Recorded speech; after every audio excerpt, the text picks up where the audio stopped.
So after the presentation, I was approached by multiple people. I was handed business cards. I was asked for business cards. There was a lot of interest of conversation, and it was very overwhelming because for whatever reason in my mind, I was convinced that I was going to give this one speech and then I was done. I'd have nothing else to say, and that would be the end of that. I would go home the next day and I'd go back to my homeschool, stay-at-home mom position, and I'd play games and I'd go foraging. It didn't cross my mind that that was only a beginning and not just a point there.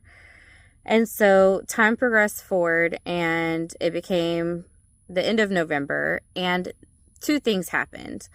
My congressman, Lance Gooden from over here, sent out an email blast about how Van Zandt County is not a testing ground, speaking about the renewable energies, but also our governor for Texas, Abbott, issued an executive order. It's Executive Order GA-49.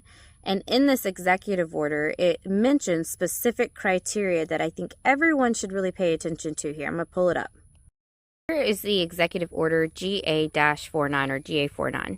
So there are some key details I want to point out here, and that is in the first part where it says, the People's Republic of China has made it clear that it considers every sector that makes our society run as fair game in its bid to dominate on the world stage, and that its plan is to land low blows against civilian infrastructure to try to induce panic and break America's will to resist.